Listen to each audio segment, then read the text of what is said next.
Good morning, Magic players. Welcome to the morning show where we discuss all things Magic. Brew up your cups of coffee, get your questions fired up. Let's have a great discussion this morning. And we also do Decklist review. So if you got a 75, hey, you better believe this is the place to send it. Send it here if you got a spicy one. If you got anything that you want feedback on, and both myself and the community, we can go check it out. So brew up your cups of coffee and let's brew up some Magic this morning. Welcome to Coffee and MTG for May 21st, 2021. I am your host, of course, Nikachu, the Merfolk Master. Good morning, everyone. Good morning to Dan, Michael, Anand, Chris Hawkburn, Thomas, Mitch J, Steven, Mauricio, Hoax, Walter, Steve, Aztec Guy, MTG, Box Scrub and Scrubs, Dexter Johnson, Leon Taz. Yes, well, for some people it's the afternoon. For some people it's the evening. Maybe for some people it's midnight. If they live far enough into the future. Good morning, Pancho Hernandez, Raman, Nikachu. Scott Pilgrim took place in Toronto. Thoughts? Have you watched that movie? It's great. I have no idea what is. I have no idea. Sorry. A lot of things are filmed in Toronto and here in Winnipeg, but I don't watch all the movies. Just because it's not filmed in Canada because it's some amazing thing. It's filmed in Canada because it's cheap. It's cheap for Hollywood. We could do it in America or Canada. Oh, we get 30% off in Canada, and they'll probably give us some other incentives. So, a lot of movies are filmed in Canada. It looks the same anyway. We just don't have a Statue of Liberty, that's all. All right, you know how the business works around here. 3 question marks before the question, 3 question marks after the question helps me find your questions amongst all the comments that I get on YouTube and a Facebook fan page. Or you can cheat the system with Super Chats on YouTube. Donate with the Super Chat. Your question gets pushed to the top of my feed. We got an and here. Do you think Modern Horizons 2 will significantly shake up the Modern meta? If so, do you think players on a budget should wait to buy into a deck until post-Modern Horizons 2? I'm guessing that if you're on a budget, you just want to play with anything. I might buy into it if it's on a budget right now. You could wait to see what the next budget deck will look like after it shakes up, because yes, we're going to have a massive shakeup. There's going to be a huge shakeup. Archetypes are going to change places like crazy, just like the last Modern Horizons set that came out. Like, it's going to happen 100%. So, like, we look at the metagame here, like, just say goodbye to, like, I don't know, half of this stuff. Amulet Titan might move up a lot, might move down if they print, like, the right, like, land hate. Like, imagine Back to Basics gets printed. Eldrazi-tron, going to be a huge beating. Amulet Titan, huge beating. Scape Shift, huge beating. Grill Midrange, maybe huge beat. Maybe, it's okay. I don't think they care about Back to Basics that much. Niv to Light, huge beating. So, like, any particular card could make a very big difference, and we have a massive shift in what are going to be the best decks in the format. But the problem is, like, if let's say you want to get into budget prowess right now because you think the cards are cheap. It's possible that Modern Horizons 2 will boost prowess, and then all of a sudden the cards that used to be cheap will become expensive. So that's the risk that you have waiting. So if you want to just buy into it now, I think that's fine, because you're sort of accepting that you're not playing with a tier 1 deck anyway. But it's also acceptable if you're willing to play any deck on a budget, any particular deck, wait afterwards, and just play the next best budget deck afterwards.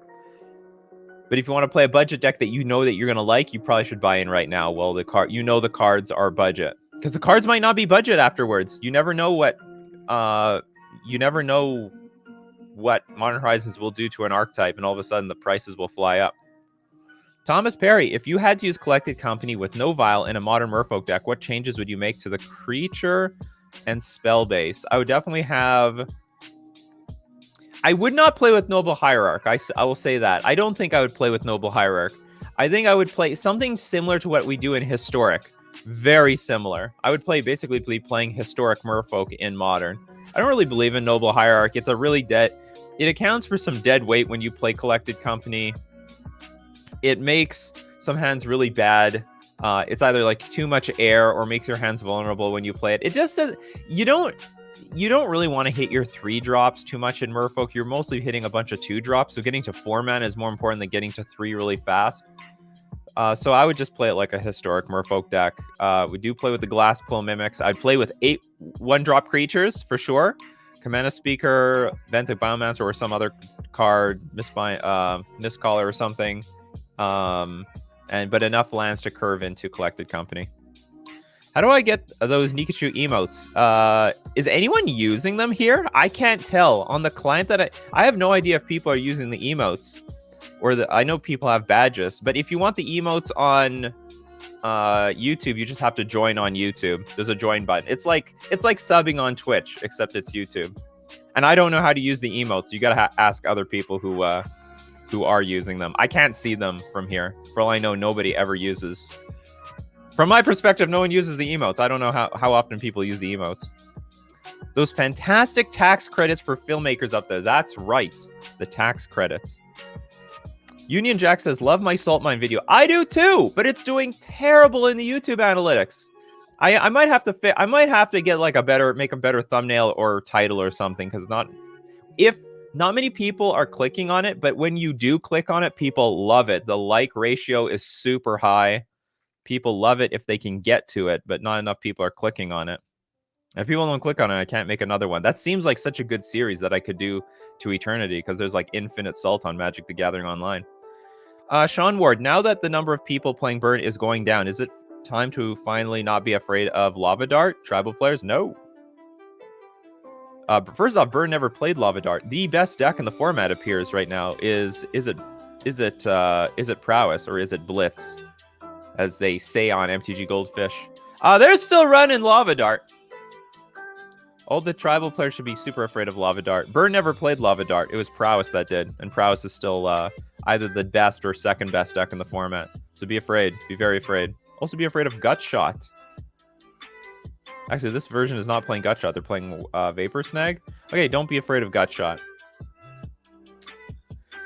Geo asked, do you prefer more fetches or regular lands for Bloodghast? Same total lands. The fact is higher possibility to trigger a landfall and less possibility, but double trigger for a landfall. I would prefer more fetch lands in a deck with Bloodghast. I think that's the value of Bloodghast, being able to attack, and if it dies, you play a fetch land, get it back. So as many fetch lands as possible without making your deck too awkward. I would definitely go in that direction. RZ, is it correct to assume that Modern will become an even more expensive format after Modern Horizons 2? Not necessarily, because like the economics of Modern would dictate that people will still play like other decks. There's always like a deck. I remember when Scapeshift, the old versions of Scapeshift, used to be sort of a not budget deck, but not a super expensive deck. I don't know, it was in like the $500, $600 range in paper. The only expensive cards were like Scapeshift and Primeval Titan, and for the most part, or even it was less, maybe it was less than that in the past. Now it's a little bit, $882, not bad. And I think this one is using, well, some versions are using Wrenn and 6, which really pushes the price up. Dryad of the Elysian Grove seems to be pushing the price up of this build. But the point is, there's always going to be some playable deck further down in the ranks that is like, maybe someone will make a Boros aggro deck for $500.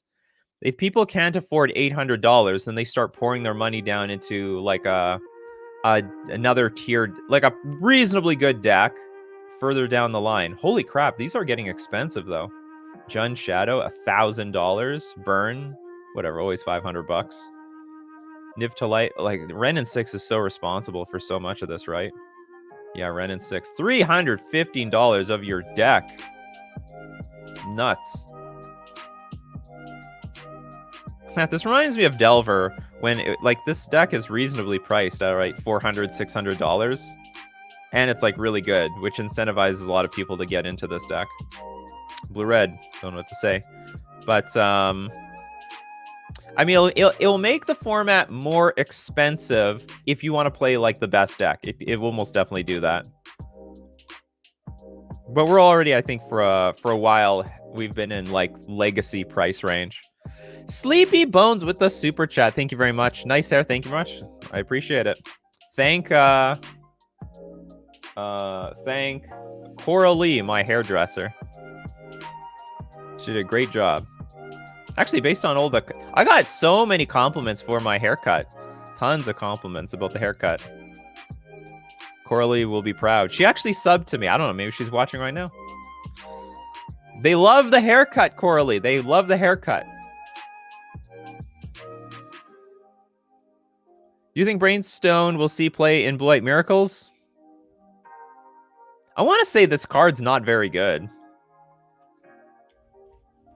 Some deck probably can use it, but I bet it's like an artifact-based deck more than anything. It's just a lot of mana to sink into this. It's 3 mana for Brainstorm. That's a lot of mana. It's just that in the right deck, maybe you can make it a repeatable effect. Anyway, I don't have high hopes for this card.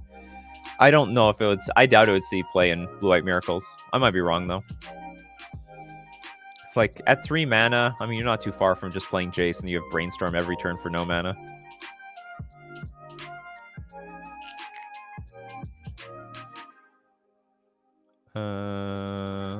Where are we going here? Lance! How good or better will Cavern of Souls be when Counterspell becomes modern legal? Obviously, a little bit better. It'll be more high impact. It might encourage more people to play Control. I doubt it. Well, I bet... Okay, well, we got to see what happens, because not only does Control get Counterspell, but like a bunch of other decks might get a bunch of new stuff. There might be a new breakout deck, just like Hogak. So there's a lot of cards people are excited about when Modern Horizons 1 came out, but then Hogak ruined everything, and then no one could have played anything until they banned Hogak. So that could be the same thing again. Like, this is going to be a big shaker. This is going to be a set that shakes things up, without a doubt. It's going to shake stuff up. I hope they don't buff up the decks that are already good, but I have a feeling they had no idea that these decks would be good 2 years ago. Like, when they were working on Modern Horizons 2, I doubt that they knew they might have known Eldrazi-tron was a thing. They definitely did not know Heliod Company was a thing. They didn't know Blitz was going to be a thing. Boros Aggro was not a thing. They probably knew about Dredge. What's this blue-red deck? Oh, the Through the Breach deck is actually getting really strong. A lot of results for the Through the Breach deck. Incredible. All right. Keep your eyes on Through the Breach. That's good for Merfolk. It's good for Merfolk that is becoming a deck. We got Inferior with the super chat. Thank you so much. I would only use Brainstone in a Burgy Storm deck since it's a free spell practically. That's right. You know what? It is 1 mana, so, well, I don't know if it combos that great with Urza's Saga. Maybe it does. Well, we'll see what Urza's Saga does. But anyway, it's going to be good in some deck. I don't think you can just throw it in a control deck, though. Who knows? You know what? I could be wrong. Okay, turn 1... You usually have nothing to do on turn 1 as a control deck, right? So turn 1, you just play Brainstone. Maybe I'm totally wrong here. Maybe this is the perfect card for control. Because you turn 1, you play the Brainstone. You don't do anything else anyway. Then you pass the turn with 2 mana up, and you either counterspell, or if your opponent does nothing, you crack this thing. And it's like a weak Brainstorm to do at end of turn. But still, you get a little bit deeper to dig if you need to. Or you can just let it sit there. You know? We got to see it in action. Maybe we got to wait to see it in action. Being a little too harsh on Brainstone too early. Pancho Hernandez. Do you think if Plague Engineer gets banned, will creature-based decks return? Probably not. There's not a lot of... You know, fact of the matter is they printed so much hate against creature decks. There's Kozilek's Return, Lava Dart, Gutshot, Walking Ballista. There are so many problems. It would help, though, if they... Because the thing is, if any creature or any tribal deck gains traction, you just play Plague Engineer, and that deck is smoked. It is just smoked. It's so hard for most tribal decks to survive, because they don't have the lords to survive it. They just don't have a chance. No chance at all.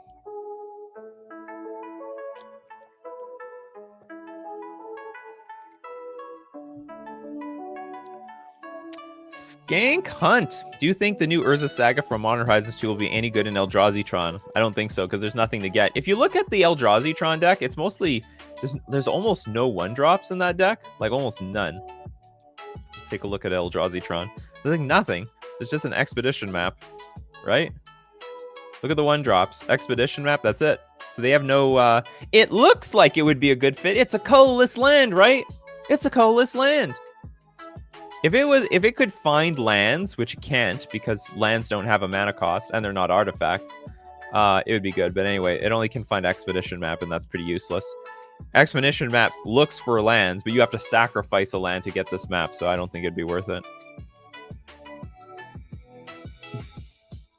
Maybe it could be played post board with a bunch of like Pithing Needles that they go get, but I don't know. With Shardless Agent maybe coming, probably is. Like, I'd put that at 95% at this point. Any possibilities for Temur midrange or Black to Good? I don't know what Black to Good is, but Temur midrange, yes. Someone will build a Temur midrange deck, or even a Sultai midrange deck. It will be great. And it will be a contender in Modern. Probably Temur will be better because it can defend itself from Blood Moon better because it already uses red. Oops. Thank you very much, Citroy. Scrub and Scrubs, do you think Punishing Fire is too strong for Modern? No, I don't think so. I think the creature-based decks at the moment, they're already screwed. They're already screwed. They need better defense. And if they have a defense for Punishing Fire, if they have a defense for all the other crap that's that's attacking them right now in Modern, then they'll have a defense for Punishing Fire. I don't think it's too strong. I think it's close, though. I'm not saying this is, it's not. I do think it's close, but I think Modern can suck up this card. Do you think if we bitched enough, Wizards would make a beta print run of Time Spiral Remastered? That's interesting. Yeah, they probably would. With the old templating and stuff like that, they probably would do that. Armas, my local game store is filled with control and combo decks. What would you choose to play against the meta? Control and combo decks. Control and combo decks. You could play something really... You could play your own combo deck. You could play something... I think Thoughtseize decks do reasonably well here. Like mid-range decks that can pick apart people's hand, put a big threat in play. Like I might be incentivized to play something like Death Shadow or something else because it's very interactive and it's also very fast. So Death Shadow feels pretty high on my list.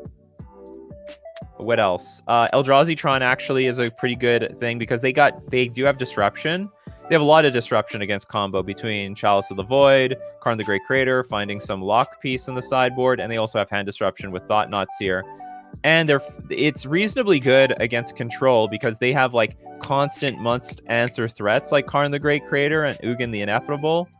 Not to mention, like, they've got all-around answers like All Is Dust, but they get to play with Cavernous Souls. Now, there's only one here, but you could add another one if you really need more help against control. And then blank their counter spells, and then you just play whatever the hell you want and just screw them. And you get a huge mana advantage against them. So Death Shadow, Eldrazi-Tron. I mean, you could just play your own combo deck. That also works. I think those are the most reasonable. You could just play something really fast to race both of them, like a Blitz deck. Those would be my suggestions. Thank you very much for the question. Harmonium, do you think Armageddon would be too much for Modern, or would it be a clean answer to those big mana decks? It probably wouldn't be too much for Modern. It would upset some people, though, that's for sure. The Titan players will be like, oh my god, what's happening now? It may not even be that good against Titan decks. Let's say they land Dryad of the Elysian Grove, and they've got a Karoo land in hand. That means they can make 4 mana off of that. So it wouldn't be too hard with a Dryad in play to even make a comeback after Armageddon. It probably wouldn't, unless they don't have no Karoo land in hand. But Armageddon would be fine. I don't know if they'll print it, but it would be fine. Tantoro, I am currently interested in 3 Inkmoth Nexus decks. Infect, Hammer Time, or Harden Scales. Any advice? Harden, well, if you want to go with the deck that's just winning most, like more than anything else, go with Hammer Time. I would say Hammer Time's the best, Harden Scale's second best, Infect is third. Infect is in such bad shape right now because of, the top of this meta is just brutal. Blitz has just way too many answers to their creatures. Eldrazi-Tron has main deck Chalice of the Void.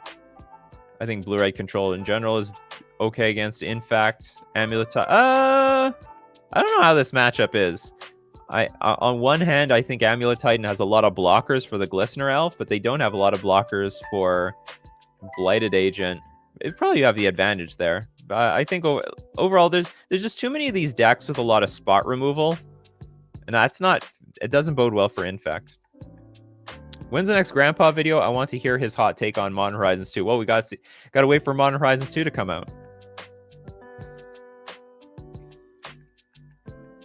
Did you sign YouTube Premium to have all of this people watching you live? Lucky boy, that's right. If you buy YouTube Premium as a YouTuber, you get a huge audience of people. Do you think Merfolk will get any new toys from Modern Horizons 2? Yes, but they might be garbage. That's the only problem. So there is a Merfolk on one of the boosters. Let's see if I can look up Modern Horizons 2 boosters.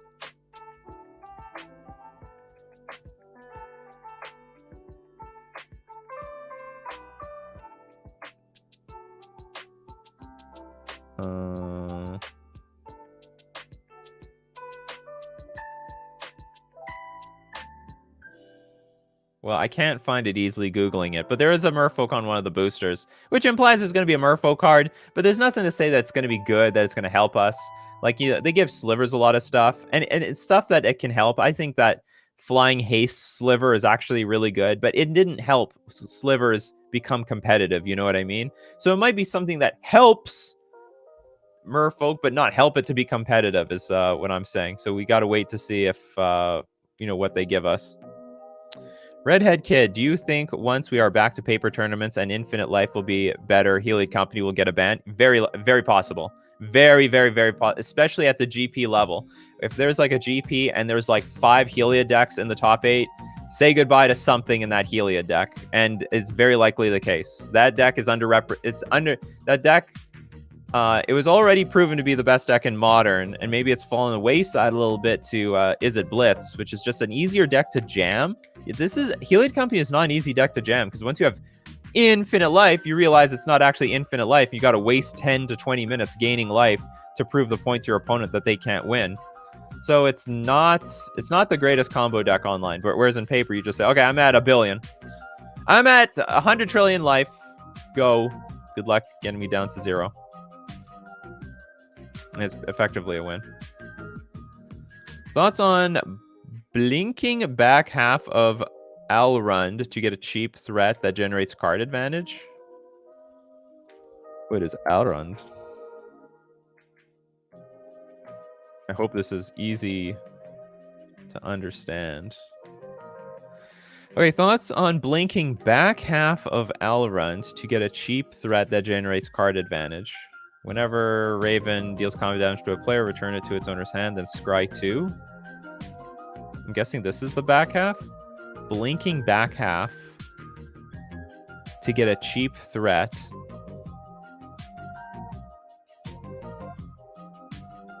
That generates card advantage. This doesn't create card advantage. This doesn't create anything. This just creates tempo loss. It's flying. If it deals damage, you scry. You don't actually draw cards. So overall, I think it's a pretty poor card. Not good enough, in my opinion. Geo, do you think that Sedgemoor Witch will be modern relevant? I saw someone play it in Rakdos with Dreadhorde Arcanist.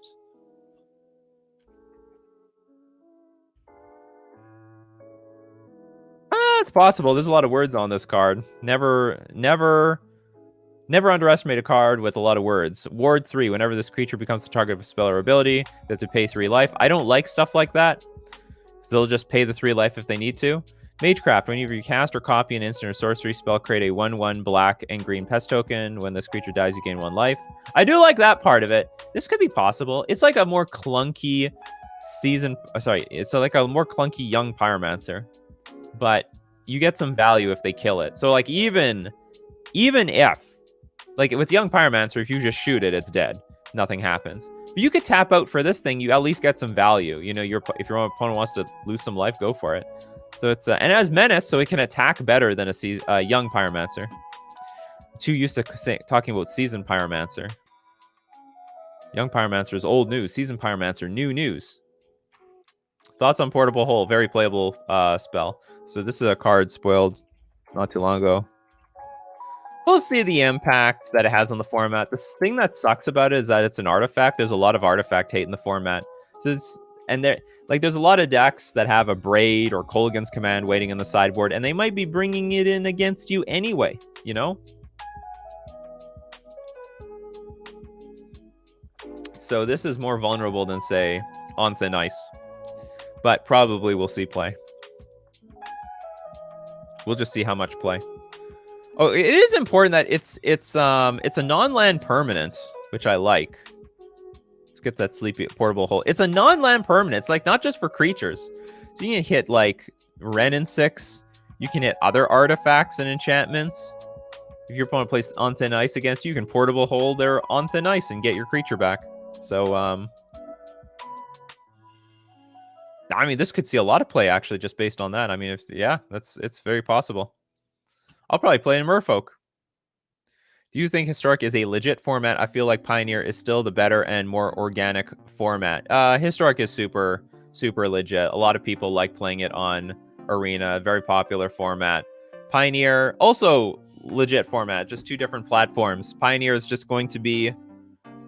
I think there's more room for Pioneer to grow because it's a paper format, whereas Historic is only digital. But still a good format. They're both fine. I don't know. There seems to be some war between the Historic and the Pioneer players. Like, they're two different formats, and they're going to look very different in the long run. You know, whoever likes Historic today because it's like the better Pioneer will kiss that goodbye, because in the long run, it's just going to be a super outrageous, powerful format, more powerful than what Modern is right now. Kiss that goodbye in like years from now. Anonymous, what mid-range deck do you think is hiding under the tyranny of Jund? Huh? What do you mean? What mid-range deck do you think is hiding under? You mean like what's being held back by Jund? I don't think Jund is holding anything back. Jund isn't even on the top 12 here. So I think the mid-range decks... Well, the mid-range decks aren't even doing very well right now because there's just a lot of combo and control. Or like, I would say... There's a lot of combo and big mana. Although some of these big mana decks feel like control decks. How excited is Counterspell for Merfolk players? Pretty exciting. But if I'm not playing with Deprive right now, I'm not super thrilled with playing with Counterspell. Although I'll definitely test it out because being able to counter something on turn 2 early in the game is great without tempoing myself out. So maybe it's a bigger deal for Merfolk players than I realize. Oops, I lost my spot. Will Shardless see playing humans? Is it a human?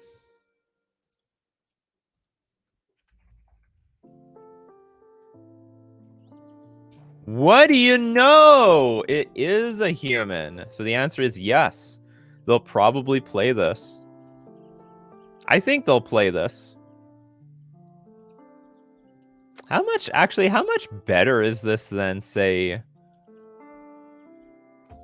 This may not be that much better than, what's it called? Whenever you cast a spell, exile a non-client, you may cast it with playing that mana cost. Okay, so casting it still works. I don't know if it's that much better than Bugler. But it's probably better. It's still better. So actually, this could see play in humans. Interesting. Andrea, hey, hi Nikachu. What do you think about a green-black deck with Reign of Tears, Liliana, Hexdrinker, Fulminator Mage, and Modern? It's called Rock! It's been tried many times. I don't know what Reign of Tears is, though.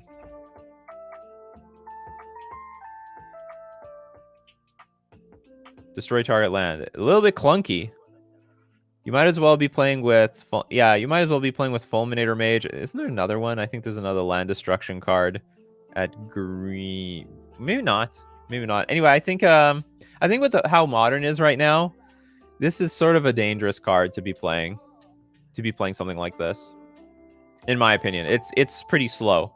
So like there are some decks that'll just annihilate you. But you're free to try it out. Liliana also not...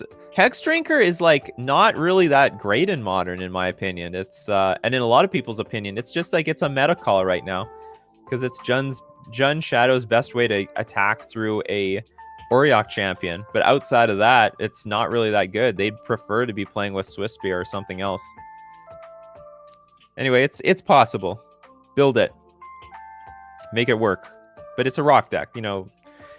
Rock has been around for a very long time. The advantage of going Rock is that you have access to some more utility lands and you aren't killed so hard by Blood Moon. That's the advantage of going rock. What are the good side deck cards against prowess? Chalice of the Void is good. If you are fast enough, what's it all called? Can also be good. Damping Sphere. Auriok Champion, Core Firewalker. A lot of removal spells. A lot of that also just works. If they just play creatures and you keep killing them, that deck does nothing. So I mean, those are the options. There's got to be a lot of removal spells, a lot of them. Todd asks, how likely is that Rancor will be featured in a historic anthology? How strong would it be in historic? It probably wouldn't be that strong. I mean, it would go in the Aura deck for sure, but I don't think it'd be mine. Rancor historically has doesn't even see play in modern anymore, so it won't be that strong. It'll see play somewhere, you know. It's not that bad of a card, but it's not overwhelming. These auras, odds of it being featured in historic, I don't know, 99%. It'll be there eventually. It might take a while. They don't throw cards in there like every single day, so it might take a while, but it'll be there eventually. Mardu midrange versus Jund midrange, Stoneblade versus Goyf. Lingering Souls, Ren and 6. I have no idea. This doesn't seem like a question. Sorry about that, Dan. You must answer in the form of a question.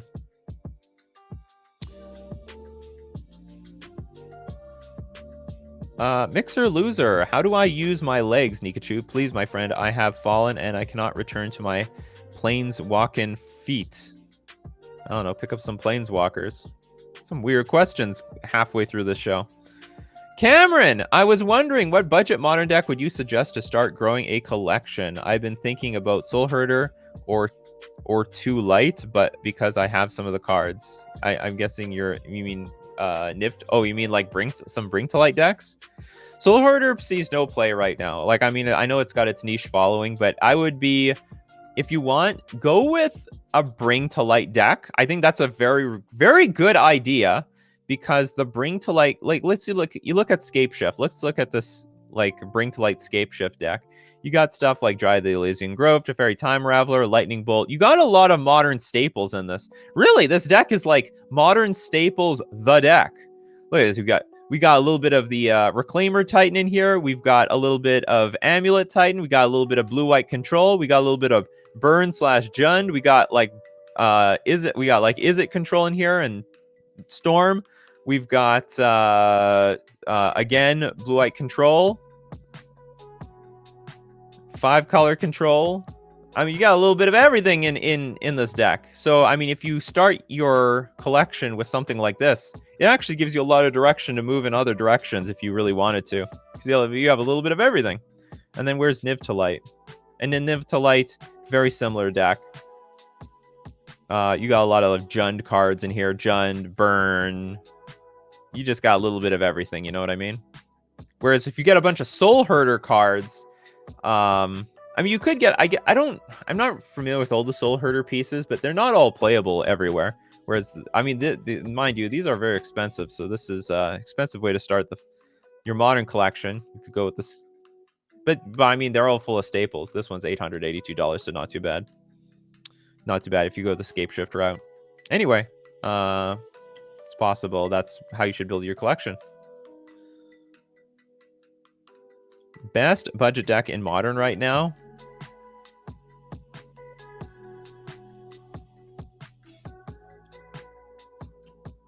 Probably, maybe. I mean, this is not super budget, but I bet you could build Blitz on a budget. Like, what's the most expensive card? Scalding Tarn? Like, fuck that card. Just go down to $400 immediately. Bloodstain. Again, don't play with fetch. You don't even need fetch lands in this deck. There's no reason for fetch lands. So you don't need them. That saves you $300. So we're now down to like $285. Like, that's pretty budget for Modern, right? So like, is it prowess? Look at that. Look at the shell to this deck. Look, it's nothing. It costs not. This may not even add up to $100. It probably does. 50, maybe a little over 100. It's the mana base for the most part. So blood, like Spiral Bluff Canal, ooh, that's gone up in price, but that would be necessary. You just fill it up with steam. I would just fill it up with steam vents. Spiral Bluff Canal. I don't know what else, but like that's I would cut the costs at the fetch lands, and that would make it a budget deck. It's probably your best bet as a budget deck. I don't know what you considered budget. People, when you say what you want as a budget deck, you got to give a price range because for some people, $100. Oh my god, that's expensive. I want the budget. I learned from Saffron Olive, who makes budget decks for $30. So I mean, budget is different for everybody, but $300 for a very powerful, basically tier 1 deck, that's pretty good. Chris Ross, are you familiar with Bad Gifts decks? It's very popular in the Commander community. If so, are there any viable cards in Modern to build such a deck? You mean like an Unburial Rights deck? I'm not sure what you mean. Bad Gifts decks. You mean like Gifts Ungiven? It's very popular in the Commander community. If so, are there any viable cards in Modern to build such a deck? Okay. Gifts Ungiven, Unburial Rights, and I don't know, some random jank creature. Jin Gitaxius.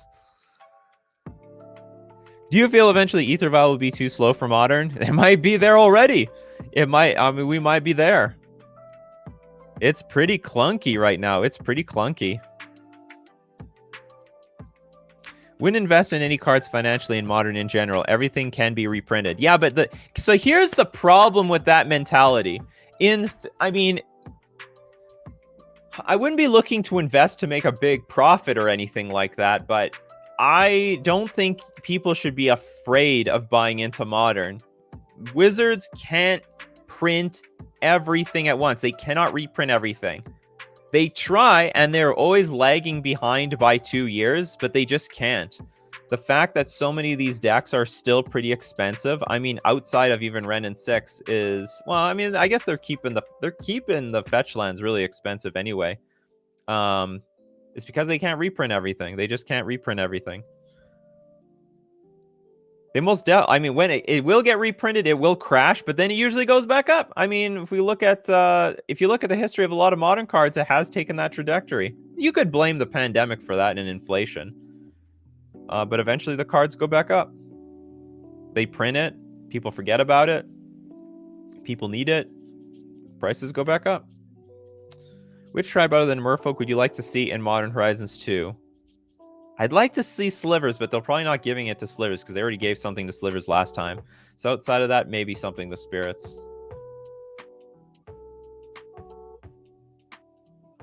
Abel asks, a buddy from my local game store plays Hardened Scales, and I think Urza Saga might be the thing to put it back near the top for him. How do you think its modes will boost its effectiveness? I think Urza Saga is fantastic in Hardened Scales. Urza Saga. I think it's a fantastic card for Hardened Scales. Like they might be tapping out a little bit earlier on in the game, but you know, to sack this land and find, I don't know, what's it called? A worker or something is not bad. You know. And maybe they'll tap it for some constructs in between, make a big creature. So I think it's gonna go really well in a Hardened Scales deck. Oh, when you blink it goes to the front side? Okay, let's look at this Haka Whispering Raven thing. So what's the front? I thought this is the front side. Gets put at the beginning of your end step, choose a card type, then reveal top two cards of your library. Put all cards of the chosen type into your hand and the rest on the bottom of your library in any order. The beginning of your end step.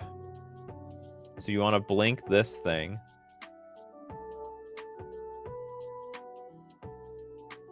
This seems like a lot of work, and this is a very crappy creature. And it's only at the beginning of your end step, so like there's no it's not like whenever it flips or enters the battlefield, it's you get this ability. You have to hope it doesn't die at the end step. So I still don't like this.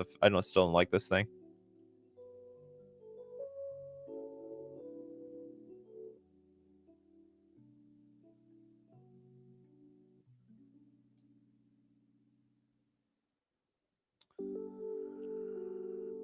Opinion on Seagate Stormcaller copying Neoform to get Heliod or Spike Feeder? What the hell? Seagate Stormcaller copying Neoform to get Heliod and...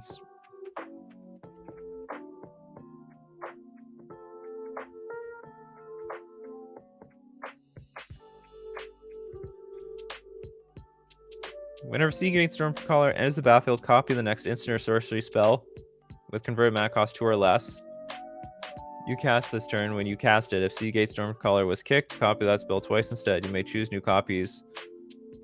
So you're gonna play Neoform and then copy it with this thing? That's supremely janky. I don't like that idea at all. That's so hard to pull off. Just tutor for the pieces that are missing. It's not complicated. You're making a really consistent combo deck really complicated for no reason. Voltage Games, do you think that Wizards will ever print more companions in the future? Ones that are cool but not insanely busted? Yes, I think there's a possibility that will happen. Maybe it won't because there's so much backlash over the companions of right now. So maybe they won't do... Maybe they won't do it. But there is a chance. I thought there was a high chance that they were going to have companions. Like after they rolled out the first companions, that they were going to have companions in the next set or 2 sets from now, and they already had planned companions for like the next year, but it didn't happen. It was just a one-time thing. And then after they received all that feedback, like, these companions are stupid, you ruined the game, you really warped a lot of the metagame for no damn reason, the rule was broken, like it needed a tax attached to it, that they might not do it again. But it's possible. I don't want to say like, oh, they'll never do this. Everything's on the table. Wizards can do whatever they want. You know, what it is that a lot of people complain, oh, Wizards didn't learn from the past. The problem is whoever's in charge differs from the people from the past. So the people in charge right now might say, companions are a really stupid idea. We're not going to make companions again. We tried it. It didn't work. Then 10 years from now, a completely different group of people in R&D will be like, you know what? Let's try companions again. You know what? We're going to fix the mistakes of the past. That's why they keep making broken artifact formats, like broken artifact sets, every 10 years. Because the new people in charge of making cards are like, okay, we can make it right this time. We know how to fix the problem. We're going to make an artifact set, and we're not going to make the mistakes of the past. But they keep making the mistakes of the past because they aren't the same people who made those sets. It's always a different design team. Always. Oh, Chris is like, a good example of a bad unwanted gift stack is giving control of cards like 9 lives. Oh, so a gift stack. Oh, so by gifts, you mean you are giving something, like you're donating. I want to do Illusions of Grandeur and donate, but that doesn't work in Commander because you have 40 life instead of... yeah, you have 40... Unfortunately, you have 40 life. Well, then you have to give, like... What's it called? There's that black enchantment where on the 4th mode, it just... You lose the game. Give that to them. Just give that to them. All right, people, do you know what time it is? Do you know what time it is? It's Decklist review time. That's what time it is. All right, so if you got a 75 you want to share with us, go into my description. In my description, there is a link to my Discord. In my Discord! It's a hell of a Discord. Go to channel Decklist Review. Enter the command, !deck review. Sorry, review deck. It's the first time I've made that mistake ever. ! Review deck space, give the URL to your deck list, and you'll be eligible at random for Decklist Review. That's how it works around here. Everything's random. Everything is random. Sometimes it's not, but usually it is. If I specify for a particular deck list, it's not very random, but outside of that, it's pretty random. It's you jam deck lists over and over again. You eventually get chosen for Decklist Review. It's Decklist Review time, baby. That's right. And as usual, the custom, while we wait for people to submit their deck lists, get those final deck lists in before the timer is up, we're going to thank our sponsors, FusionGamingOnline.com. Deal of the week. Save 15% off all the list singles and set booster packs. If you want to make your food chain deck to maybe irritate some of your opponents who can't stand losing a food chain, you can get it right now at Fusion Gaming Online, 15% off. Remember, these are in Canadian prices, though. You get your food chains, which also can be a benefit to people in America. So your US dollars are worth more than our silly Canadian dollars. You see, there's the Merfolk from Modern Horizons 2. There's a Merfolk here. Oh, it's gorgeous. That is a gorgeous art. Oh, please be good. Please. For the love of God, please be good. You look like a one-drop, too. Anyway, you can get 5% off all your purchases at Fusion Gaming Online when you use coupon code Nikachu. It works for you. Also works for me. Lets them know I sent you. So it's a two-way street there. We're also going to thank Mana Traders, the premier place to rent Magic cards online. The Mana Trader series this month is Modern. So if you're if you love Modern, you might want to get in on that Mana Traders series. It's actually free to enter. Anyone can enter. You don't need a Mana Traders account. But if you have a Mana Traders account, we go look at the Mana Trader series. $15,000 are getting paid out, but you only get a tenth of that if you don't have a Mana Traders account. But if you have a Mana Traders account, you'll have access to a full 15 grand. Well, they break it down for you. If you got first place in this free event and you don't have a Mana Traders account, you only get $400. If you had a Mana Traders account, you get $4,000. That is the difference. Huge difference in prize payout. Anyway, you can support the channel by using my Mana Traders link in the description below, or save 15% off your first 2 months using my coupon code Nikachu.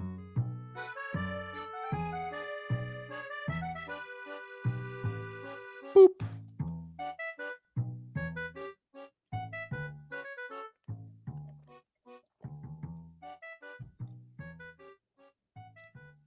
What the hell is this? Blue, blue, blue, 577 Merfolk lifelink. Island Walk, pay 7 life. Yeah, give us a Merfolk Grizzlebrand. That'd be hilarious. Yeah, we got a little bit of Animal Crossing music here today. The Merfolk will be good, but only in Boomertron. You know what? I mean, that's as possible. How many they've made? Well, they made Thassa's Oracle, which I tried to make work in Merfolk, but doesn't quite, not quite yet. It was better off in like Ad Nauseam and Neobrand and other stuff. And then they made Emery, which was good in Urza decks, not in Merfolk decks. So yeah, for the love of Thassa, give us something good, damn it. What coffee is best? What is my favorite coffee? Just as a normal coffee? I prefer just the homemade stuff, to be honest.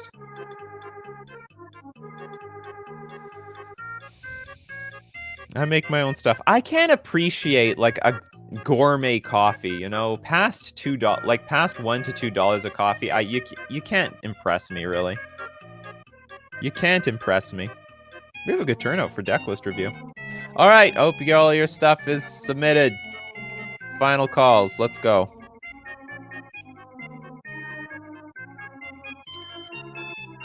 Eddie, the intern, with the message.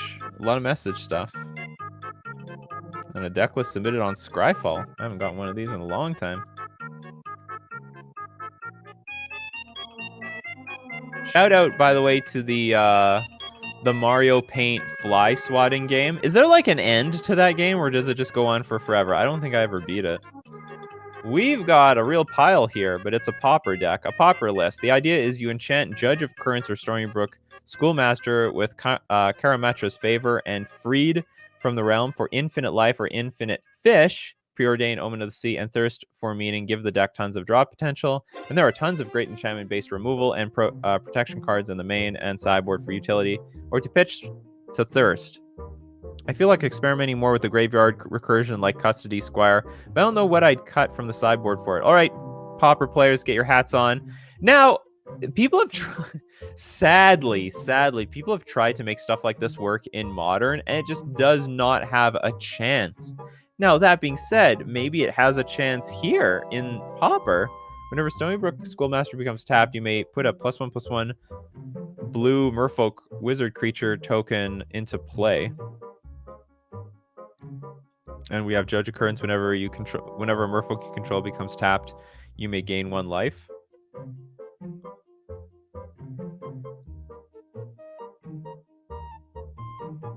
Trying to figure out what would be the difference between playing this and Thassa's Oracle in my Splinterfin deck, and I don't think this would help.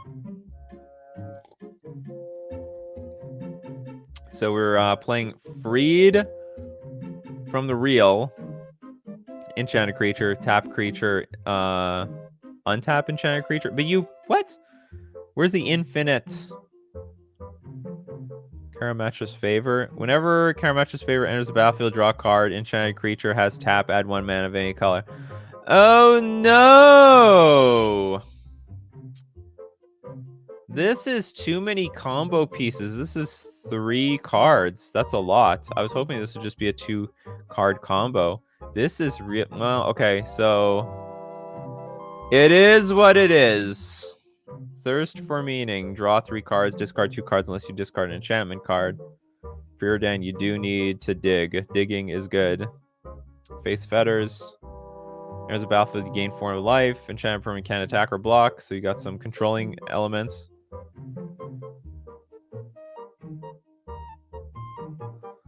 Three-card combos don't fare well anywhere.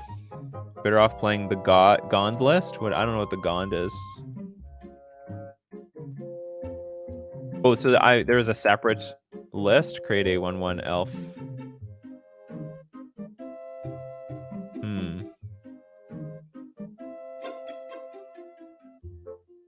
There is a 2-card combo with Presence of Gond and Midnight Guard, but I really want to play the fish. All right. Fish it is. So, well, what it's going to come down to is you're going to have to play quite a few cards to find your combo pieces. Or spells you cast cost 1 less to cast. I honestly don't think that matters. Like, what matters more is finding your other combo pieces. So, you probably replace like, it's not even good on defense. So replace Transcendent Envoy with something else. Oh, no, wait a minute. You have a lot of aura. No, but it's only aura spells. If it was enchantment spells, that'd be different. Because you have a lot of enchantment spells. Is there a card that makes your enchantments cheaper? Well, probably, but it probably costs a lot. This actually is a pretty strong card for 2 mana. But the problem is you can't make really good use of the auras. Like, you're not going to play 2 auras in 1 turn, I don't think.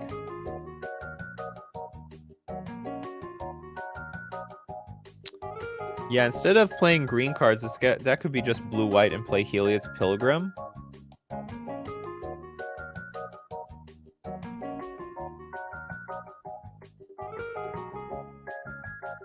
When Heliod's Pilgrim enters the battlefield, you may search your library for an aura card, reveal it, put it into your hand, then shuffle your library. We need some green, right? Because you need this card. But anyway, I like that. Put Heliod's Pilgrim in place of Transcendent Envoy, and also remove just like another card for this Transcendent Envoy. Oh, sorry, for this Heliod's Pilgrim, because this is what's going to find your other pieces, right? Oh, and there's a Mana Dork? That would actually help a lot, too, given that Heliod's Pilgrim at least is 3 mana, and this is a pretty mana-intensive deck. So if there is a Mana Dork, Naga Vitalist?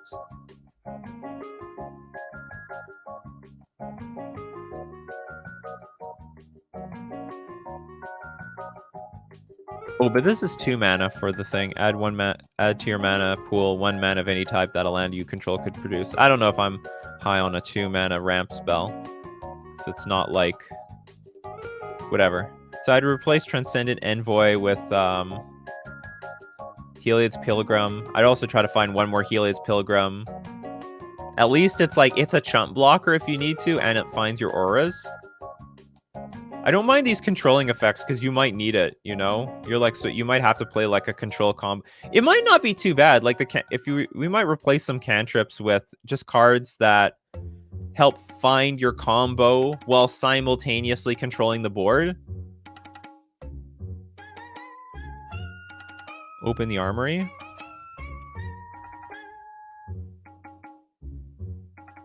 Search your library for an aura equipment card, reveal it, put it into your hand, then shuffle your library. That's totally fine, yeah. Like, cards like this are almost better than Thirst for Meaning, because you're not looking for random cards. You're looking for very specific cards. And you've got at least... So is there anything that can find these cards? Because you only have 8 of them. Also, there's, like, no way to protect them either. Oh, open the armory is not pauper legal? Oh, forget it then. It looks legal. I don't know the difference between common and uncommon. Okay, open the armory is not legal. Illegal! We're breaking rules here. I don't want to, I don't want to be suggesting any cards that are going to get you kicked out of your Pauper tournament.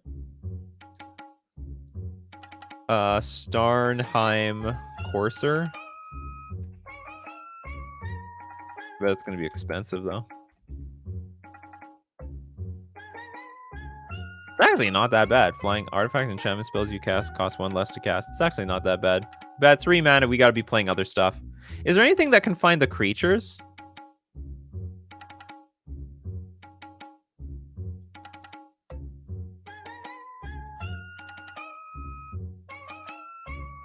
Or is that it? Maybe that's all we can do. I mean, honestly, have 8 combo pieces, not too bad, because you can just mulligan for them, or you can still find them. You can dig for at least one of them later.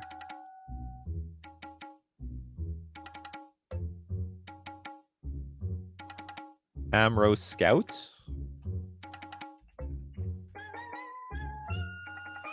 Library for a rebel permanent card with convert mana cost 3 or less, put it onto the battlefield and shuffle your library. Are these rebels? I don't think any of these are rebels. Useless. Paul B recently just started following you. Thanks for the great content. You're welcome. Welcome. Welcome, Paul. Excuse you, Nikachu. Pony formats are for ponies. That's right. Commune with the gods. Oh, maybe. Oh, hold on. What is commune with the gods? Because that finds artifacts. Sorry, it finds creatures and enchantments. Reveal the top 5 cards of your library. You may put a creature or enchantment card from among them into your hand. Put the rest in your graveyard. That's got to be better than, say, Omen of the Sea. That's got to be better. So we kick out Omen of the Sea for this Commune with the Gods, because it can find a creature, or it can find a combo piece, which is, I think, it's like Scry 5, draw a card. That's effectively what it is. Do we have the mana base for this? Evolving Wilds Forest.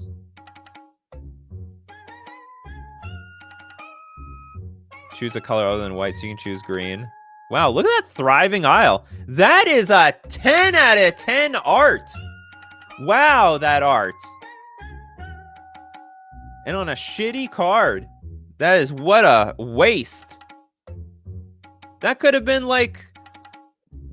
Wizards could have made like millions of dollars on some secret lair island set with that art. Ionis de Row. Wow, I don't know what to say. I feel very sorry for you. You have a very, very nice island thrown on a Pauper card.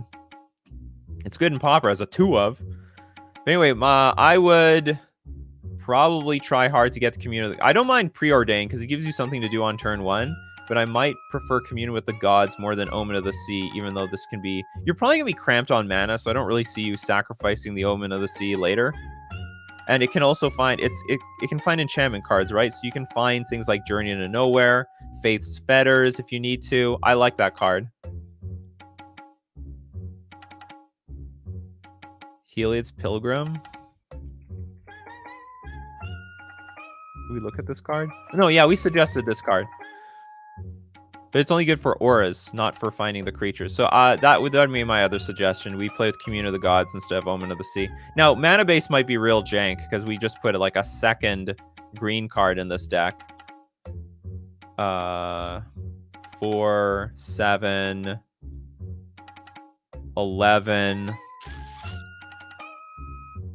It might be close. You do have Preordain to help find those green sources, so it might not be too bad. And the Commune of the Gods can be fine on turn 3 and 4, but so I think it would be fine. It won't be the most consistent turn 2 play, but I still think it's worth it in this deck. Anyway, those would be my suggestions. Good luck with I don't know if the sideboard really can't help you there, but I know making this the main deck will make it more consistent. But I feel like experimenting with Graveyard Recursion, like Custody Squire. I don't know what to cut from the sideboard for it. Neither do I. It's possible. I don't know the environment super well in Pauper, but it's possible you should have even more of these controlling enchantments, like Oblivion Ring in the main deck, or more like 2 mana enchantments, because you can find it with your cards. Like it might be more important than Thirst for Meaning, for example.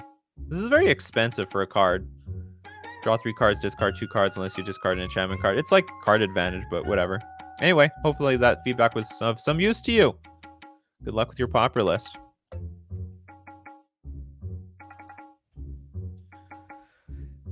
Next, Balada.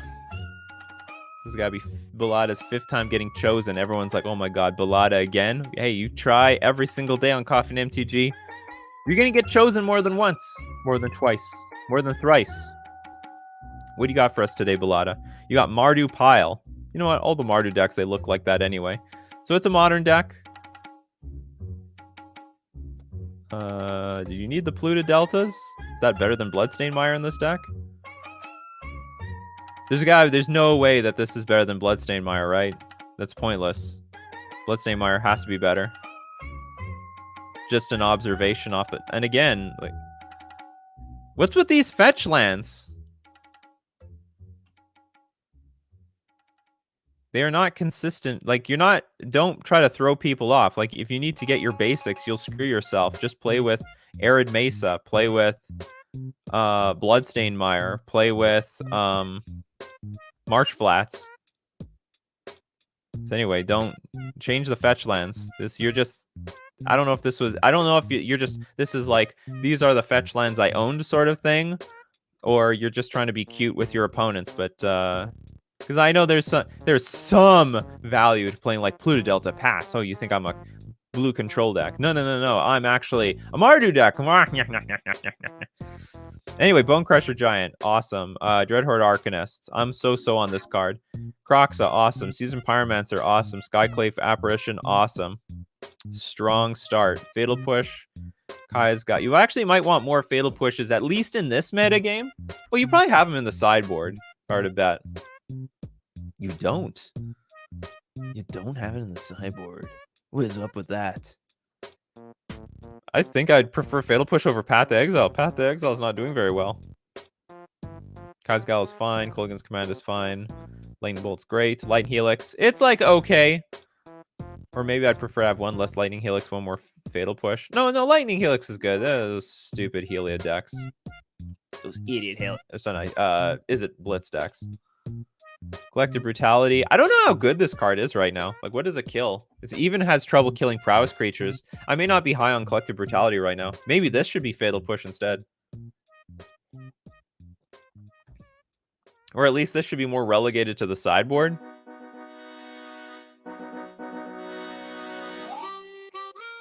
So I might have like 4 Fatal Push in the main deck instead of Collective Brutality. It's not as flexible as Collective Brutality, but like the Drain 2, Gain 2 is okay.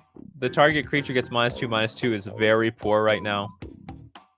I don't know how many the target opponent revealing their hand, you taking something is good. Rip Apart is fine.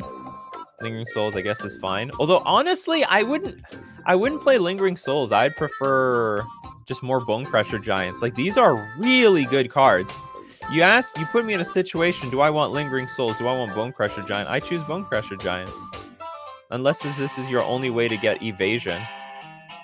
Like an evasive victory. Kaya, Orzavu Super is great. Liliana the Veil is great. Ashok is fine. Cleansing Wildfire, fine. Fracture is great. Core Firewalker is great. Spellbomb's great. Path. Plague Engineer is great. Rip Apart's great. Suppression Field. Maybe you could have more of these. It's not terrible. And Vanishing Verse. Or you could also have more of these. I mean, I'd prefer Vanishing Verse in the main over maybe... I don't mind Collective Brutality Summer in the 75.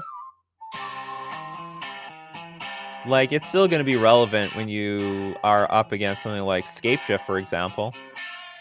Or even Boros aggro. Or maybe not. It's just so... They can just play a Lava Dart or a Mutagenic Growth and protect their creatures. It's the only problem I have with a card like Collective Brutality. Like, what does it kill anymore? What are you killing out of Amulet? What are you killing out of Eldrazi-tron? Maybe you get an Arbor Elf out of Healy Company. I guess there's some targets here. You can't hit Auroch Champ. You can hit you might be able to hit Conclave Mentor. Maybe I'm missing the value. It's good in the bottom tier of decks. There's Inquisition. We got Inquisition of Kozilek and Thoughtseize in the deck. Trying to make a Mardu deck, Guy, Isle, or Rock. I mean, you succeeded. What can I say, Balada? You succeeded. It's good stuff. I wonder, do the Seasoned Pyromancer decks play less than 4 Seasoned Pyromancer? Even Skyclave Apparition is super good. Like, my problem right now is looking at these 2 Lingering Souls and thinking, like, are these so much better than the 4th Skyclave or the 4th Seasoned Pyromancer or even a 3rd or 4th Bonecrusher Giant? My guess is no. Like, the thing is, like, if you want to kill two toughness creatures or less, I think Bonecrusher Giant does a better job than, say, Collective Brutality. Because even if it doesn't kill the creature, you got a 4/3. Even if it doesn't kill their creature, you got a 4/3 body as backup. What do you think about a split on Ghast and Ghouls on Dredge? I actually don't have any strong opinion about that. I would have to talk. We got to get Sodak back on here. Tell us about the differences between these creatures, because he goes in and out on those creatures. Like, he's waiting more on Silver Goat, Smoke Ghoul, more on Bloodghast, and I don't know the differences between all of them. Suppression Field is a non-bow with the main board? How? How many activated abilities do we have outside of, like, fetch lands?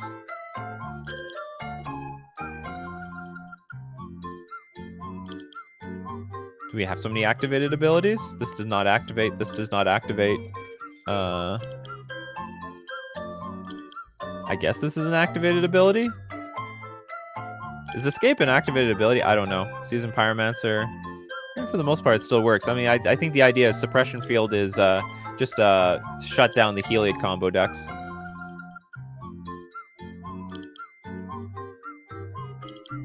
Zealous Persecution for the sideboard? I guess it's okay. There's a lot of stuff you can put in the sideboard. Oh, the Planeswalkers get caught? Well, I think it'll be worth it if you can shut down Heliod combo, that's all. Escape as casting cost? Excellent. Excellent, excellent. That's all the feedback I have for this deck. Honestly, I mean, you could run the whole 75. I just think the weakest card is Lingering Souls. However, I don't play test this deck, so I don't know what your problems are for getting through damage. There might be some board states where you're like, well, the board is clogged up on the ground and I can't win with any of this stuff. So my only chance is going in the air. And maybe that's just not something I can understand just looking at this list. Because I could totally see that happening. The board gets gummed up on the ground. You have no way of dealing damage. That's traditionally why Stoneforge Mystic comes in and gets Maul the Skyclaves and go to the air. Can we maybe do the Pikmin soundtrack? The only reason you hear the music that you hear right now is because it's copyright free.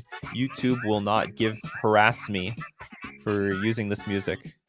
So if there is any Pikmin copyright-free music out there, let me know, and maybe it's a possibility. Anyway, that's going to be it for Decklist Review. It's going to be it for Coffee and MTG as well, as usual. You want to see the replays? Nikachu MTG Streams is the place to see all your Coffee and MTG news and all that stuff on the replay. If you're already there on the replay, you know where you are. You know, you are where you are. But for everyone who's here, maybe on Nikachu MTG or my Facebook fan page. Actually, the replays are on the Facebook fan page as well. Forgot about that. They are there as well. If you want to support Coffee and MTG and you are not already, you can do that at twitch.tv/Nikachu MTG. You can also support on Patreon. You can hit the join button on YouTube. You can do all that good stuff. I didn't get any other super chats I don't know about. Sometimes the $2 super chats, they don't show up on my feed. I don't know why. I don't see anything, so that's good. But outside of that, thank you for being here. Because without all of you, this show is nothing. I'm going to repeat it. I'm going to say it every day. Without everyone showing up every day, this show would be absolutely nothing without all of you. Without your comments, questions, and discussion. What would we be talking? I would just be talking about myself, about my own problems. I want to talk about your topics. Because whatever's on your mind are on a lot of minds of a lot of people. And that makes for an interesting discussion every single day. So keep brewing up those coffees and we'll keep brewing up magic. I'll see you guys next time.